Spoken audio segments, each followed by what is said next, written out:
നിങ്ങളുടെ ഫേവറേറ്റ് സീരിയലുകൾ ടിവിയിൽ വരുന്നതിന് മുൻപേ സൺ നെക്സ്റ്റ് ആപ്പിൽ കാണാം. ഇനി എല്ലാവർക്കും മുൻപേ കാണൂ. ഇപ്പോൾ തന്നെ സൺ നെക്സ്റ്റ് ആപ്പ് ഡൗൺലോഡ് ചെയ്ത് സബ്സ്ക്രൈബ് ചെയ്യൂ. അതല്ലെങ്കിൽ പെങ്ങടെ മോളെയും മോനെയും ബാല്യകാല സുഹൃത്തിനെയൊക്കെ കൂട്ടി മാഷ് സന്തോഷായിട്ടങ്ങ് ജീവിച്ചോ. അപ്പൊ ഈ നാട്ടുകാരെന്തു പറയുമെന്ന് നമുക്ക് നോക്കാലോ. മാഷ് തീരുമാനിക്ക്.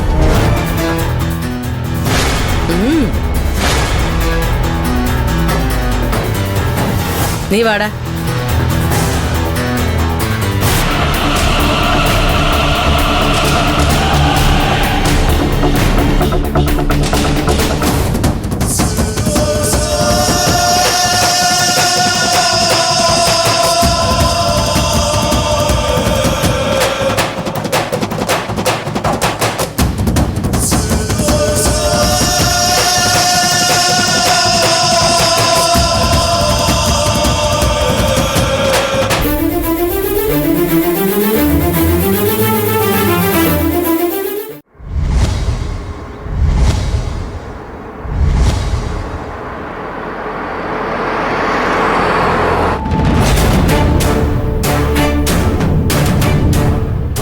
മോളെ ശ്രേയ, നമ്മള് വിചാരിച്ച പോലെ കാര്യങ്ങൾ നടക്കുമല്ലോ അല്ലേ?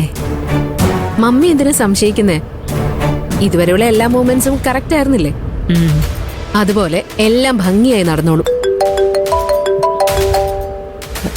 മമ്മി ഹേമാൻഡിയെ വിളിക്കുന്നേ. എടുത്തിട്ട് കാര്യം ചോദിക്കും മോളെ. Hello aunty. ആ ശ്രേയ, നിങ്ങൾ വീട്ടിലെത്തിയോ? ഇല്ല ആന്റി, ഓൺ ദ വേ. ഒരു പ്രധാനപ്പെട്ട കാര്യം പറയാനാ. അറിയാം ആന്റി. അതെ, വീട്ടിൽ വന്ന് കല്യാണം ആലോചിച്ചു. ഇനി എത്രയും പെട്ടെന്ന് നിശ്ചയത്തിനുള്ള കാര്യങ്ങൾ ചെയ്യാൻ രാജുവോട് പറയണം. ജാതകം കൈമാറാൻ ഞങ്ങൾ എത്തിക്കോളാം. അരവിന്ദനും ശ്രേയയ്ക്കും എത്രയും വേഗം കല്യാണം നടത്തണം. ആന്റി ടെൻഷൻ ആവണ്ട, നമ്മൾ വിചാരിക്കുന്നത് പോലെ എല്ലാം നടക്കും. എനിക്ക് നല്ല ടെൻഷനുണ്ട് മോളെ.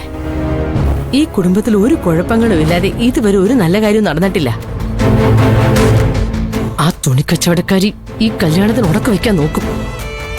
അവിടെ അരവിന്ദന്റെ അച്ഛനോട് എന്തൊക്കെയോ പറഞ്ഞു കൊടുത്തിട്ടുണ്ട്. അത് കേട്ട് മാഷ് എന്നോടും അരവിന്ദനോടും ഈ കല്യാണം നടക്കില്ലെന്ന് പറഞ്ഞ് വഴക്കിട്ടു. സത്യമാണ് ആന്റി. അതെ, ശ്രേയ ആകാശം മുൻപ് ഇഷ്ടത്തിലായിരുന്നു എന്നൊക്കെ മാഷ് അറിഞ്ഞു.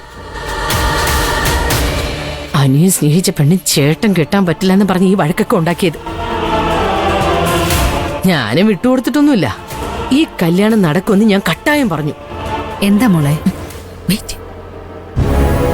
മാഷിനി എന്തൊക്കെ ചെയ്യുമെന്ന് എനിക്കറിയില്ല. അതെ, ഒന്നും ചെയ്യാനുള്ള സമയം നമ്മൾ കൊടുക്കരുത്. അതിനു മുമ്പ് കല്യാണ തീയതി നമുക്ക് തീരുമാനിക്കണം. ആന്റി ഞാൻ പറയുന്നത് കേൾക്ക്. പറഞ്ഞോ ശ്രേയ. ആന്റി അങ്കിളിനെ ഡീല് ചെയ്യുന്ന രീതി തെറ്റാ. അങ്കിളിനെ കയ്യിലെടുക്കാൻ വേറൊരു ഐഡിയ ഉണ്ട്. എന്താ ശ്രേയ? ആന്റി പേടിക്കണ്ട, നാളെ എന്നെ കാണാൻ അങ്കിള് വന്നിരിക്കും. അപ്പോ ഞാൻ സംസാരിക്കേണ്ട രീതിയിൽ സംസാരിച്ചോളാം. നാളെ മാഷ് ശ്രേയ കാണാൻ വരുന്നെന്നോ? അതെങ്ങനെയാ മോൾ ഇത്രയും കോൺഫിഡൻസോട് പറയുന്നേ? അല്ല, മാഷ് ശ്രേയോട് എന്തെങ്കിലും പറഞ്ഞോ? ഇല്ല ആന്റി, ചില കാര്യങ്ങൾ പറയാതെ തന്നെ നമ്മൾ മനസ്സിലാക്കണം. ആന്റി ഈ കല്യാണം നടത്തുന്നുള്ള വാശിയിലല്ലേ? അപ്പോ ഈ കല്യാണം നടക്കാതിരിക്കാൻ എന്നോട് വന്ന് സംസാരിക്കാൻ ഉറപ്പായും അങ്കിൾ എത്തിയിരിക്കും. അങ്കിള് വരട്ടെ. ഈ കല്യാണം അങ്കിള് മുന്നിൽ നിന്ന് നടത്തുന്ന രീതിയിൽ ഞാൻ സമ്മതിപ്പിച്ചോളാം. ടെൻഷൻ ആവണ്ട. ശരി, സന്തോഷം. മോളിവിടെ വന്ന മഹാലക്ഷ്മി പോലെ വാഴിക്കും. Okay aunty. എന്താ മോളെ? മാഷ് കല്യാണം നടക്കരുതെന്നും പറഞ്ഞ് വഴക്കുണ്ടാക്കിന്ന്.